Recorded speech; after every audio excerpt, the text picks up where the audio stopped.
Hi hello ಎಲ್ರಿಗೂ ಶುಭೋದಯ. ಎಲ್ಲರೂ ಹೇಗಿದ್ದೀರಾ? ನಾನಿವತ್ತು ಮಾರ್ನಿಂಗಿಂದನೇ ಲಾಗ್ ಶುರು ಮಾಡ್ತಾ ಇದ್ದೀನಿ. ಸೊ ಇವತ್ತು ನಾವು ಎಲ್ಲಿಗೆ ಹೊರಟಿದ್ದೀವಿ ಅಂತ ಅಂದರೆ ನಮ್ಮ ಅಜ್ಜಿ ಮನೆಗೆ.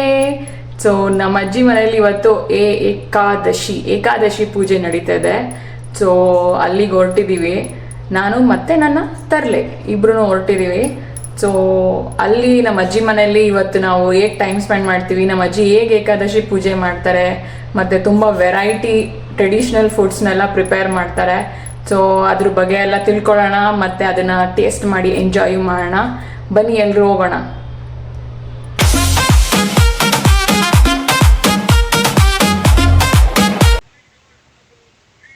ತುಂಬ ದಿವಸಗಳಾದಮೇಲೆ ನಾನು ಪಬ್ಲಿಕ್ ಟ್ರಾನ್ಸ್ಪೋರ್ಟಲ್ಲಿ ಟ್ರಾವೆಲ್ ಮಾಡಿದ್ದು. ಸೊ ನನ್ನ ಪುಣ್ಯನೋ ಏನೋ ಗೊತ್ತಿಲ್ಲ, ಈ ಅವತ್ತಂತೂ ಒಬ್ಬರೂ ಇರಲಿಲ್ಲ ಬಸ್ಸಲ್ಲಿ. ನಾನು, ಡ್ರೈವರು ಮತ್ತು ಕಂಡಕ್ಟ್ರು, ಇಷ್ಟೇ ಮೂರೇ ಜನ ಟ್ರಾವೆಲ್ ಮಾಡಿದ್ದು. ಸೊ ತುಂಬ ಪೀಸ್ಫುಲ್ಲಾಗಿ ಆರಾಮಾಗೆ ಬಸ್ಸಲ್ಲಿ ನಾನು ಟ್ರಾವೆಲ್ ಮಾಡಿದೆ. ಸೊ ವಿಜಯನಗರ ಸುತ್ತಮುತ್ತಲು ಇರೋರಿಗೆ ಈ ದೇವಸ್ಥಾನ ಯಾವುದು ಅಂತ ಈಗಾಗಲೇ ಗೊತ್ತಾಗಿರುತ್ತೆ. ಈ ದೇವಸ್ಥಾನ ಬೇರೆ ಯಾವುದೂ ಅಲ್ಲ, ವಿಜಯನಗರ ಹತ್ರ ಇರೋ ಮಾರುತಿ ಮಂದಿರ. ನಾನು ಬಸ್ ಇಳ್ದಿದ್ದ ಟೈಮ್ ಕರೆಕ್ಟಾಗೆ ಅಲ್ಲಿ ಮಹಾಮಂಗಳಾರತಿ ಆಗ್ತಿತ್ತು.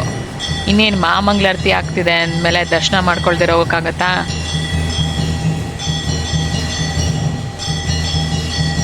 ಹಾಗಾಗಿ ನಾನು ಕೂಡ ಅಲ್ಲೇ ನಿಂತ್ಕೊಂಡು ದರ್ಶನ ಮುಗಿಸ್ಕೊಂಡು ನಮ್ಮ ಅಜ್ಜಿ ಮನೆ ಕಡೆಗೆ ನಾನು ನಡ್ಕೊಂಡು ಹೋಗೋದಕ್ಕೆ ಸ್ಟಾರ್ಟ್ ಮಾಡಿದೆ. ಈ ದೇವಸ್ಥಾನನ ನಾನು ಚಿಕ್ಕ ವಯಸ್ಸಿಂದ ನೋಡ್ಕೊಂಡು ಬಂದಿದ್ದೀನಿ. ನನಗಂತೂ ನನ್ನ ಹಳೆ ನೆನಪುಗಳೆಲ್ಲ ಮತ್ತೆ ಮೆಳ್ಕಾಗ್ತಂಗಾಯಿತು. ಆವಾಗಲೂ ಕೂಡ ನಾನು ಕಾಲೇಜಿಂದ ಬಂದ ಮೇಲೆ ಬಸ್ ಇಳಿದ ಮೇಲೆ ಫಸ್ಟ್ ಇಲ್ಲೇ ನಮಸ್ಕಾರ ಮಾಡಿಕೊಂಡು ನಡ್ಕೊಂಡು ಹೋಗ್ತಾ ಇದ್ದೆ. ಸೊ ಅದೆಲ್ಲ ನನಗೆ ಮತ್ತೆ ನೆನಪಾದಂಗಾಯಿತು. ಹಾಗೆ ದಾರಿಲಿ ಹೋಗ್ಬೇಕಾದ್ರೆ ಎಳ್ನೀರು ಸಿಕ್ತು. ಸೊ ಎಳ್ನೀರು ಸಿಕ್ಕಿದ್ಮೇಲೆ ಹಂಗೆ ಹೋಗೋಕ್ಕಾಗತ್ತಾ? ಸೊ ಕುಡಿದ್ಬಿಟ್ಟು ಹೊಟ್ಟೆನ ತಂಪು ಮಾಡಿಕೊಂಡು ನಿಧಾನಕ್ಕೆ ನಡ್ಕೊಂಡು ಹೋಗೋದಕ್ಕೆ ಸ್ಟಾರ್ಟ್ ಮಾಡಿದೆ. ಹೆಣ್ಮಕ್ಳಿಗಂತೂ ತವ್ರ ಮನೆಗೆ ಹೋಗ್ತಾ ಇದ್ದೀವಿ, ನಾವು ಹುಟ್ಟಿದ ಜಾಗಕ್ಕೆ ಹೋಗ್ತಾ ಇದ್ದೀವಿ, ಅಲ್ಲಿ ಆ ಮನೆಗೆ ಹೋಗ್ತಾ ಇದ್ದೀವಿ ಅಂದರೆ ಏನೋ ಒಂಥರ ಖುಷಿ. ಬಟ್ ನನಗಂತೂ ಆ ಏರಿಯಾಗೆ ಕಾಲಿಕ್ಕಿದ್ರೇ ಸಾಕು, ನನಗೆ ಏನೋ ಒಂಥರ ಬೇರೆ ವೈಬ್ಸೇ ನನಗೆ ಸಿಗೋದಕ್ಕೆ ಸ್ಟಾರ್ಟ್ ಆಗುತ್ತೆ. ನಾನಂತೂ ಚಿಕ್ಕ ವಯಸ್ಸಿಂದ ಅಂದರೆ ಹುಟ್ದಾಗಿಂದ ನನ್ನ ಮದುವೆ ಆಗೋವರೆಗೂ ನಾನು ನಮ್ಮ ಅಜ್ಜಿ ಜೊತೆನೇ ಬೆಳೆದಿದ್ದು. ಸೊ ಹಾಗಾಗಿ ನನಗೆ ಸ್ವಲ್ಪ ತಿಮ್ಮಿ ಮೇಲೆ ಲವ್ ಜಾಸ್ತಿ, ಮತ್ತು ಆ ಏರಿಯಾ ಮೇಲೂ ಸ್ವಲ್ಪ ಅಫೆಕ್ಷನ್ ತುಂಬ ಜಾಸ್ತಿ. ನಾನು ನಮ್ಮ ಅಜ್ಜಿ ಮನೆ ಹತ್ರ ಬರ್ತಾ ಇದ್ದಂಗೆನೇ ಫಸ್ಟು ನನಗೆ ನಮ್ಮ ಲಾಸ್ಟ್ ಚಿಕ್ಕಮ್ಮನ ದರ್ಶನ ಆಯಿತು. ಸೊ ನಮ್ಮ ಅಕ್ಕನ ದರ್ಶನ ಆಗ್ತಾ ಇದ್ದಂಗೆ ನಮ್ಮ ಅಕ್ಕ ಅಲ್ಲಾಗ್ಲೇನೆ ಬಂದ್ಲು ಅಂತ ಮನೇಲಿರೋರ್ಗೆಲ್ಲರಿಗೂ ಹೇಳ್ಕೊಂಡು ಓಡಾಡ್ತಾಯಿದ್ರು. ಕಡೆ ಎಂಟ್ರಿ ಕೊಡ್ತಾ ಇದ್ದಂಗೆ ನಾನು ಫಸ್ಟ್ ನೋಡಿದ್ದು ನಮ್ಮ 3 ಜನ, ನಮ್ಮ ತಿಮ್ಮಿಯ 3 ಮುತ್ತುಗಳು. ತುಂಬ ಶ್ರಮ ಪಟ್ಟು ಕೆಲಸ ಮಾಡ್ತಾಯಿದ್ರು. ಎಲ್ಲ ಹಬ್ಬಕ್ಕೆ ಎಲ್ಲ ಆಲ್ರೆಡಿ ಪ್ರಿಪ್ರೇಷನ್ ಮಾಡ್ಕೊತಾ ಇದ್ರು. ನಮ್ಮಮ್ಮ ಅಂತೂ ಒಬ್ಬಟ್ಟಿಗೆ ಗ್ರೈಂಡರ್ಗೆ ಹಾಕಿ ರುಬ್ತಾ ಇದ್ರು. ಸೊ ಹಾಗೆ ಒಬ್ರೊಬ್ರು ಒಂದೊಂದು ಕೆಲಸನ ಮಾಡ್ಕೊತಾ ಇದ್ರು. ಆಲ್ 3 ಲೇಡೀಸ್ ಒಟ್ಟಿಗೆ ಸೇರ್ಬಿಟ್ಟವ್ರೆ, ಎಲ್ಲರೂ ಬೇಗ ಸೇರ್ಬಿಟ್ಟವ್ರೆ.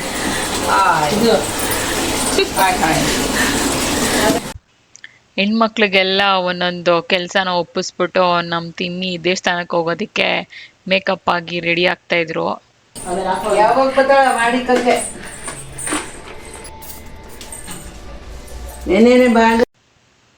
ನಮ್ಮ ಅಜ್ಜಿಗೆ ನಾನು ನೆನ್ನೆನೇ ಬರಬೇಕಾಗಿತ್ತಂತೆ. ಸೊ ಹಾಗಾಗಿ ಅವರು ನನಗೆ ರೈಟ್ ಆ್ಯಂಡ್ ಲೆಫ್ಟ್ ಬ್ಯಾಟಿಂಗ್ ತೊಗೊತಾ ಇದ್ರು. ಸೊ ಒಂದು ಕಡೆ ಆಲ್ರೆಡಿ ಕಾಯಲ್ಲಿ ರೆಡಿ ಆಗಿತ್ತು, ಮತ್ತು ಇನ್ನೊಂದು ಕಡೆ ಒಬ್ಬಟ್ಟು ಸಾರು ಬೇರೆ ಕುದೀತಾ ಇತ್ತು. ನೋಡೋದಕ್ಕೆ ಮಾತ್ರ ಸಖತ್ತಾಗಿ ಕಾಣ್ತಾ ಇತ್ತು. ಎಲ್ರಿಗೂ ಒಂದೊಂದು ಕೆಲಸ ಕೊಟ್ಟಂಗೆ ನನಗೂ ಒಂದು ಕೆಲಸ ಕೊಟ್ಟರು. ನಮ್ಮ ಅಜ್ಜಿ ನನಗೆ ಪಲಾವ್ ಮಾಡೋ ಅಂಥ ಒಂದು ಕೆಲಸವನ್ನು ಕೊಟ್ಟರು. ಸೊ ಅದಕ್ಕೋಸ್ಕರ ನಾವು ಎಲ್ಲನೂ ರೆಡಿ ಮಾಡ್ಕೊತಾ ಇದ್ವಿ. ಸೊ ನಮ್ಮ ಇನ್ನೊಂದು ಮೇನ್ ಆ್ಯಂಡ್ ರುಚಿಕರವಾದಂಥ ಐಟಮ್ ಇದ್ಕದ ಬೇಳೆ ಸಾಂಬಾರ್, ಅದೂ ಆಲ್ರೆಡಿ ರೆಡಿ ಆಗಿದೆ. ಸೊ ಅದ್ರ ಕಾಂಪಿಟೇಷನ್ ಆಗಿ ನಾನು ಮಾಡ್ತಿರೋ ಪಲಾವು ಸೈಡಲ್ಲಿ ಅದು ಕೂಡ ಪ್ರಿಪರೇಷನ್ ನಡೀತಾ ಇದೆ. ಸೊ ಏನು ಸಖತ್ತಾಗಿ ಕಾಣ್ತಿದೆ ಅಲ್ಲ ನಾನು ಮಾಡ್ತಿರೋ ಪಲಾವು. ಫುಲ್ ಎಲ್ಲ ಥರ ವೆಜಿಟೇಬಲ್ಸ್ ಹಾಕಿ ಫುಲ್ ಎಮ್ಮಿಯಾಗಿ ಮಾಡೋದಕ್ಕೆ ಟ್ರೈ ಮಾಡ್ತಾಯಿದ್ದೀನಿ. ಗೊತ್ತಿಲ್ಲ ಹೇಗೆ ಬರುತ್ತೆ ಅಂತ. ಅದನ್ನ ಫೈನಲ್ ಆಗಿ ತಿಂದೋರೆ ಹೇಳ್ಬೇಕು. ನಾನಂತೂ ನನ್ನ 100% ಎಫರ್ಟ್ ಹಾಕಿ ಮಾಡ್ತಾ ಇದ್ದೀನಿ ಈ ಎಮ್ಮಿ ವೆಜಿಟೇಬಲ್ ಪಲಾವ್ನ.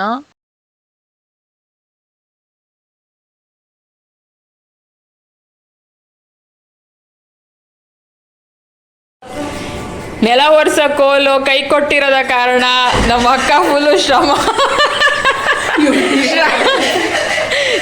ಪಟ್ಟು ನೆಲ ಒರೆಸ್ತವ್ರೆ.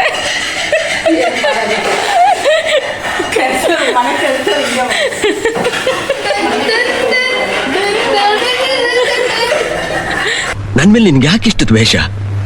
ನಾನು ಏನ್ ತಪ್ಪು ಮಾಡಿದ್ದೆ? ಅಜ್ಜಿ ಏನ್ ಮಾಡ್ತಾ ಇದ್ಯಾ? ಶಾವಿಗೆ ಮಾಡ್ತಾ ಇದ್ದೀನಿ. ಅದಾ ನಾನ್ ನೋಡ್ತೀನಿ. ನಮ್ಮ ಮೇನ್ ಅಡುಗೆ ಅಕ್ಕಿ ಸೌಗೆಗೆ ಹಿಟ್ಟು ರೆಡಿ ಆಗ್ತಾ ಇದೆ. ಸೊ ಇದೇ ಮರದ ಮಿಷಿನಲ್ಲಿ ನಾವು ಇವಾಗ ಅಕ್ಕಿ ಸೌಗೆನ ಒತ್ತೋದು. ಇನ್ನೊಂದು ಕಡೆ ನಮ್ಮ ಮಸಾಲೆ ವಡೆ, ಬಿಸಿ ಬಿಸಿ ಮಸಾಲೆ ವಡೆ ರೆಡಿ ಆಗ್ತಿದೆ. ನನ್ನ ತಮ್ಮ ಅದನ್ನ ಎಣ್ಣೆಗೆ ಹಾಕಿ ಕರಿತಾ ಇದ್ದಾನೆ. ಸೊ ನೋಡೋದಿಕ್ ಮಾತ್ರ ಏನ್ ಸಖತ್ತಾಗಿ ಕಾಣ್ತಿದೆ ಅಲ್ವಾ? ಬಟ್ ಆದ್ರೆ ಇವಾಗಲೇ ಇದನ್ನೆಲ್ಲ ಟೇಸ್ಟ್ ಮಾಡೋದಿಕ್ ಕೊಡೋದಿಲ್ಲ, ಅದೇ ಪ್ರಾಬ್ಲಮ್ಮು. ಸೊ ಇನ್ನೇನು ಎಲ್ಲ ಅಡುಗೆಗಳು ಆಲ್ಮೋಸ್ಟ್ ಮುಗಿತಾ ಬಂತು. ಸೊ ಅಷ್ಟರಲ್ಲಿ ನಾವು ಪೂಜೆಗೆಲ್ಲ ರೆಡಿ ಮಾಡ್ಕೊಳ್ಳೋಣ ಅಂದ್ಬಿಟ್ಟು ಮಾಡ್ಕೊತಾ ಇದ್ವಿ. ಸೊ ಈ ಪೂಜೆಯಲ್ಲಿ ಮೇನ್ ಆಗಿ ತೀರ್ಕೊಂಡಿರೋರ್ಗೆಲ್ಲರಿಗೂ ಎಡೆ ಇಟ್ಟು ನಂತರನೇ ನಾವು ಊಟ ಮಾಡೋದು. ಸೊ ಹಾಗಾಗಿ ನಾನು ಎಲ್ಲ ಫೋಟೋಗಳ್ಗೂ ಬೊಟ್ಟಿಟ್ಟು ರೆಡಿ ಮಾಡ್ತಾ ಇದ್ದೆ. ಸೊ ನಮ್ಮ ಈ ಅಕ್ಕಿ ಸೌಗೆ ಹಿಟ್ಟು ರೆಡಿ ಆಗಿದೆ. ಸೊ ಇವಾಗ ನಮ್ಮಮ್ಮ ಒಂದು ಕಡೆ ಅದನ್ನ ಹಿಟ್ಟನ್ನೆಲ್ಲ ಚೆನ್ನಾಗಿ ಮಿಕ್ಸ್ ಮಾಡಿ ಅದನ್ನ ನಾದ್ ಕೊಡ್ತಾ ಇದ್ದಾರೆ. ನಮ್ಮ ಅಜ್ಜಿ ಅದನ್ನ ಬಿಸಿ ಇರುತ್ತಲ್ವಾ ತುಂಬ, ನಮ್ಮ ಅಜ್ಜಿನೇ ಅದನ್ನ ಹ್ಯಾಂಡಲ್ ಮಾಡೋದು. ಸೊ ಹಾಗಾಗಿ ನಮ್ಮ ಅಜ್ಜಿನೇ ಅದನ್ನ ನೋಡಿ ಎಷ್ಟು ಚೆನ್ನಾಗಿ ಅದನ್ನ ತೆಗ್ದು ಒಂದು ಪ್ಲೇಟಿಗೆ ಹಾಕ್ತಾ ಇದ್ದಾರೆ. ಯೂಶುವಲ್ ಆಗಿ ನನ್ನ ಮಗನೇ ಈ ರೆಸಿಪಿ ಮಾಡಿದಾಗೆಲ್ಲ ಓದ್ತದು, ಅವ್ನಿಗೇನೋ ಒಂಥರ ಖುಷಿ. ಈಗಿನ ಕಾಲದ ಮಕ್ಳಿಗಂತೂ ಇದೆಲ್ಲ ಒಂಥರ ಹೊಸದು ಅನ್ಸುತ್ತೆ. ಸೊ ಹಾಗಾಗಿ ಅವ್ರಿಗೆ ಇಂಟ್ರೆಸ್ಟ್ ಜಾಸ್ತಿನೇ ಇದ್ರ ಮೇಲೆಲ್ಲ. ಸೊ ನನ್ನ ಮಗ ಅಂತೂ ಈ ರೆಸಿಪಿನ ತುಂಬಾನೇ ಇಷ್ಟಪಟ್ಟು ತಿಂತಾನೆ. ಸೊ ಒಂಥರ ಚೆನ್ನಾಗಿರುತ್ತೆ ಸ್ವೀಟ್ ಕಾಯಲ್ಲಿ ಹಾಕೊಂಡು ತಿಂದರೆ. ಸೊ ನಿಮ್ಮಲ್ಲೂ ಯಾರ್ಯಾರು ಈ ರೆಸಿಪಿನ ಟ್ರೈ ಮಾಡಿದ್ದೀರಾ? ಕಮೆಂಟ್ ಮಾಡಿ ತಿಳಿಸಿ. ಬರೀ ಅಕ್ಕಿ ಸೌಗೆ ತಿಂದರೆ ಚೆನ್ನಾಗಿರುತ್ತಾ? ಸೊ ನೆಕ್ಸ್ಟು ನಮ್ಮ ಅಜ್ಜಿ ರಾಗಿ ಸೌಗೆನೂ ಮಾಡಿದ್ರು. ಸೊ ರಾಗಿ ಸೌಗೆ ಮಾಡೋದಕ್ಕೆ ಅಣ್ಣ ತಂಗಿ ಇಬ್ಬರು ಸೇರಿಕೊಂಡು ಅಜ್ಜಿಗೆ ಹೆಲ್ಪ್ ಮಾಡ್ತಿದ್ದಾರೆ. ರಾಗಿ ಸೌಗೆ ಜೊತೆಗೆ ಇದ್ಕದ ಬೇಳೆ ಸಾರು ಹಾಕೊಂಡು ತಿಂದರೆ ಮಸ್ತಾಗಿರುತ್ತೆ. ಸೊ ಅದಕ್ಕೆ ಇದ್ಕದ ಬೇಳೆ ಸಾರನ್ನು ಆವಾಗಲೇ ತೋರಿಸಿದ್ನಲ್ವಾ, ಆಲ್ರೆಡಿ ರೆಡಿ ಆಗಿದೆ. ಸೊ ಈ ರಾಗಿ ಸೌಗೆನ ಇವಾಗ ತಿನ್ನೋದಕ್ಕಿಂತ ಮಾರ್ನಿಂಗ್, ಅರ್ಲಿ ಮಾರ್ನಿಂಗ್ ನಾವು ಬ್ರೇಕ್ಫಾಸ್ಟ್ ಥರನೇ ಅದನ್ನು ಮೊಸರು ಹಾಕ್ಕೊಂಡು ತಿಂದರೆ ಹೆಲ್ತ್ಗೂ ತುಂಬ ಒಳ್ಳೆಯದು. ಸೊ ದೇಹನೂ ತಂಪಾಗಿರುತ್ತೆ ಅಂತ ಹೇಳ್ತಾರೆ. ಸೊ ನಾವಂತೂ ಇದನ್ನೇನಾದರೂ ಮಿಕ್ಕಿದ್ರೆ ಬೆಳಗ್ಗೆಗೂ ಒಂದು ರೌಂಡ್ ಬ್ಯಾಟಿಂಗ್ ಮಾಡೋದೇನೆ ಗಟ್ಟಿ ಮೊಸರಲ್ಲಿ. ಯಾ ಬೇಬಿಗಂತೂ ನೋಡಿ ನೋಡಿ ಸಾಕಾಯ್ತು, ಇವ್ರೇನಪ್ಪ ಮುಗಿಸ್ತಾನೆ ಇಲ್ಲ, ಬೇಗ ನನಗೆ ಟೇಸ್ಟ್ ಕೊಡ್ರಪ್ಪ ಅಂತ ಅಂದ್ಕೊಂಡು ಅವಳು ಯೋಚನೆ ಮಾಡಿ ಮಾಡಿ ಸಾಕಾಯ್ತು. ಸೊ ಆಮೇಲೆ ಕೇಳೇ ಬಿಟ್ಲು ಅಜ್ಜಿನ, ಅಜ್ಜಿ ನಂಗೊಂಚೂರು ಕೊಡು ಅಂತ. ಹಾಗೇನೆ ಮಕ್ಕಳು ತಿಂದರೆ ಏನಾಗಲ್ಲ ಅಂದ್ಬಿಟ್ಟು ನಮ್ಮ ಅಜ್ಜಿ ಒಂಚೂರು ಕೊಟ್ಟೇ ಬಿಟ್ರು ಅವಳಿಗೆ. ಐಟಮ್ ನಮ್ಮ ಬೇಳೆ ಹೋಳಿಗೆ, ಬೇಳೆ ಒಬ್ಬಟ್ಟು ರೆಡಿ ಆಗ್ತಿದೆ. ನಮ್ಮಮ್ಮ ಅದನ್ನ ಹೂರ್ಣ ಕಟ್ಟಿ ರೆಡಿ ಮಾಡ್ತಿದ್ದಾರೆ. ಇನ್ನೊಂದು ಕಡೆ ಅದನ್ನ ಬೇಯಿಸ್ತಾ ಇದ್ದಾರೆ. ಸೊ ಅದರದ್ದು ಪ್ರಿಪ್ರೇಷನ್ ಒಂದು ಕಡೆ ಆಗ್ತಾ ಇತ್ತು. ಹಾಗೇನೆ ನಮ್ಮ ನೆಕ್ಸ್ಟ್ ಐಟಮ್ ಬಂದು ಬಿಸಿ ಬಿಸಿ ಚಕ್ಲಿ. ಏನ್ ಸಖತ್ತಾಗಿ ಕಾಣ್ತಿದ್ಯಲ್ಲ ನಮ್ಮ ಚಕ್ಲಿ. ಸೊ ನೋಡ್ತಾ ಇದ್ರೇನೆ ತಿನ್ಬೇಕು ಅನ್ಸ್ತಾ ಇದೆ. ಸೊ ರೆಡಿ ಆಗ್ತಾ ಇದೆ.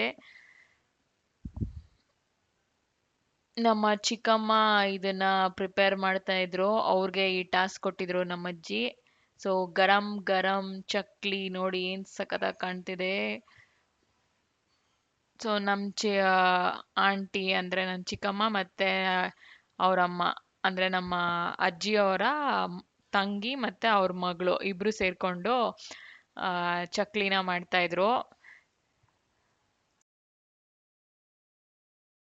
ನಮ್ಮ ನೆಕ್ಸ್ಟ್ ಐಟಮ್ ಬಂದು ಕಜ್ಜಾಯ, ಬಿಸಿ ಬಿಸಿ ಕಜ್ಜಾಯ.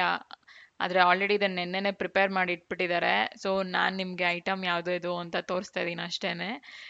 ನೆನ್ನೆ ನೈಟ್ ಎಲ್ಲ ಕುತ್ಕೊಂಡು ನಮ್ಮ ಚಿಕ್ಕಮ್ಮ, ನಮ್ಮಮ್ಮ, ನಮ್ಮ ಅಜ್ಜಿ ಎಲ್ಲ ಸೇರಿಕೊಂಡು ಕಜ್ಜಾಯ ಎಲ್ಲ ಮಾಡಿಟ್ಟಿದ್ದಾರೆ.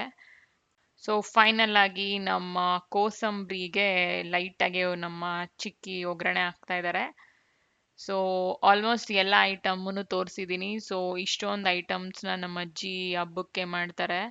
ಸೊ ಮುಂಚೆ ಎಲ್ಲ ಇನ್ನೂ ಜಾಸ್ತಿನೇ ಮಾಡ್ತಾ ಇದ್ರು, ಈಗ ಸ್ವಲ್ಪ ಸ್ವಲ್ಪ ಕಡಿಮೆ ಮಾಡ್ಕೊಂಡು ಬರ್ತಾ ಇದ್ದಾರೆ.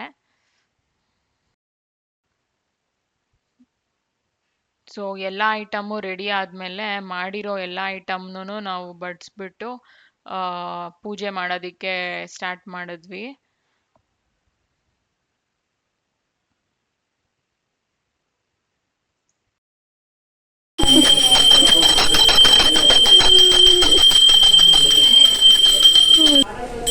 ನಾವು ಇದು ರಾಗಿ ದೋಸೆ, ಅಕ್ಕಿ ದೋಸೆ ಎಲ್ಲ ಮಾಡ್ತಿದ್ದೆ.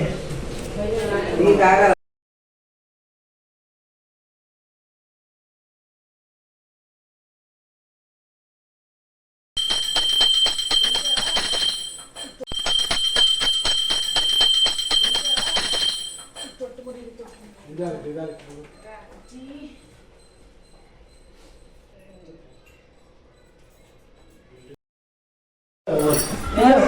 ಹಲೋ ದಿಯಾ ಬೇಬಿ, ಅಲ್ಲಿ ನಮಸ್ಕಾರ ಮಾಡಿ. ಅಲ್ಲಿಗೆ ನಮಸ್ಕಾರ ಮಾಡು ತಾತ ಅಜ್ಜಿ.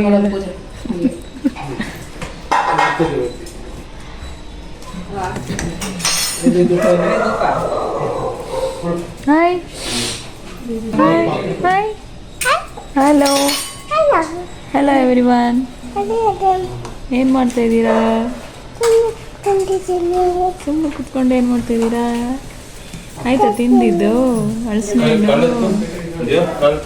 ತಿಂದಿದ್ದಾಯ್ತಾ?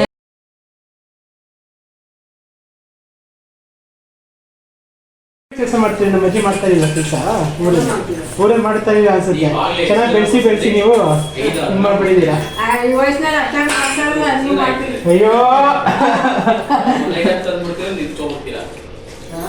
ಅದೇ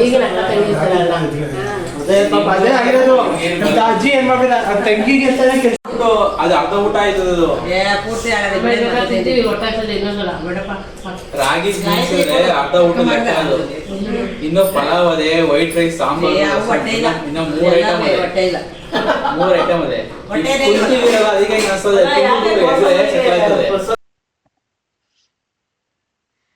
ಎಲ್ಲರೂ ಒಟ್ಟಿಗೆ ಕುತ್ಕೊಂಡು ಊಟ ಮುಗಿಸ್ಬಿಟ್ಟು ಅಷ್ಟೊತ್ತಿಂದ ಕೆಲಸ ಮಾಡಿ ಸಾಕಾಗಿದ್ರು.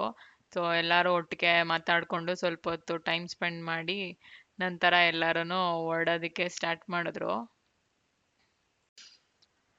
ಸೊ ಇದಾಗಿತ್ತು ನಮ್ಮ ಅಜ್ಜಿ ಮನೆಯ ಏಕಾದಶಿ ಪೂಜೆ, ಅಂದರೆ ಉಪವಾಸದ ಹಬ್ಬ. ಸೊ ಹೀಗೆ ನಮ್ಮ ಅಜ್ಜಿ ಮಾಡೋದು ಏಕಾದಶಿ ಪೂಜೆ. ಇದೇ ರೀತಿ ತುಂಬ ಟ್ರೆಡಿಷ್ನಲ್ ಫುಡ್ಸ್ಗಳನ್ನ ಮುಂಚೆ ಇನ್ನೂ ಮಾಡ್ತಾ ಇದ್ರು. ಸೊ ಇವಾಗ ಕಡಿಮೆ ಮಾಡಿದ್ದಾರೆ. ತಾಯ್ದಿರಿರೋ ಮನೆಯಲ್ಲಿ ಹೆಣ್ಮಕ್ಳನ್ನ ಬರಿಗೈಲಿ ಕಳಿಸ್ತಾರಾ? No chance. ನಮ್ಮ ಅಜ್ಜಿ ಅಂತೂ ಸಾಧ್ಯನೇ ಇಲ್ಲ. ಹಾಗಾಗಿ ನೋಡಿ, ಅವ್ರ ಹೆಣ್ಮಕ್ಳಿಗೆ ಮಾತ್ರ ಅಲ್ಲ, ಮೊಮ್ಮಕ್ಳಿಗೂ ಕೂಡ ಎಲ್ಲಾರ್ಗು ಅವರು ಸಮವಾಗಿ ಹೆಂಗೆ ಅವರು ಎಲ್ಲಾನು ಬುತ್ತಿ ಕಟ್ಟಿ ಕಳಿಸ್ತಾ ಇದ್ದಾರೆ ನೋಡಿ. ರೆಡ್ ಬಾಕ್ಸ್ ಅಲ್ಲೆಲ್ಲ ಪೇಪರ್ ತಗೊಳ್ಳಿ ಮನೆ ಬೇರೆ ಹಾಕೋದಕ್ಕೆ ಬಾಳೆ ಎಲ್ಲ ವೇಸ್ಟ್ ಆಯ್ತು. ಬುತ್ತಿ ಅಂತ ಬುತ್ತಿ ನೋಡಿ, ಎಲ್ಲ ಬ್ಯಾಗ್ ಹೋಗ್ತಾವ್ರೆ. ಎಲ್ಲ ಬ್ಯಾಗಲ್ಲೆಲ್ಲ ಇವ್ರು ಕವರ್ ನೋಡೋ ಸಖತ್ತಾಗಿ ಕಾಣ್ತೇವೆ. ಸಾಕು ಬಾಳೆ ಹಂಗೆ ಮುದ್ರೆ ಒಂದು ಕವರ್ ಹಾಕಿ ನೀಟಾಗಿ ಅವ್ರ ಬ್ಯಾಗಲ್ಲಿ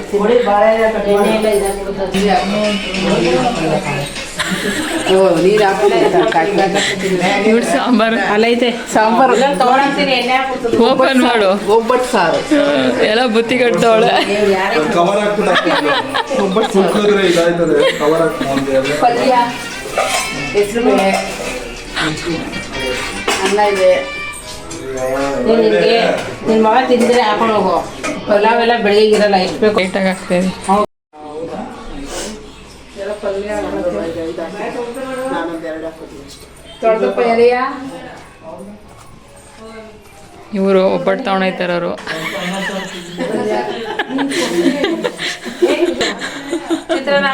ಇವ್ರು ನೆಕ್ಸ್ಟ್ ಚಿತ್ರಾನ್ನವನ್ನು ತಿನ್ನಿ. ಇವರು ಬುತ್ತಿ ಕಟ್ತಾ ಇರೋರು. ಸೊ ನಿಮ್ಮೆಲ್ಲರಿಗೂ ಈ ವಿಡಿಯೋ ಇಷ್ಟ ಆಗಿದ್ರೆ ಪ್ಲೀಸ್ ಲೈಕ್ ಮಾಡಿ, ಶೇರ್ ಮಾಡಿ, ಕಮೆಂಟ್ ಮಾಡಿ.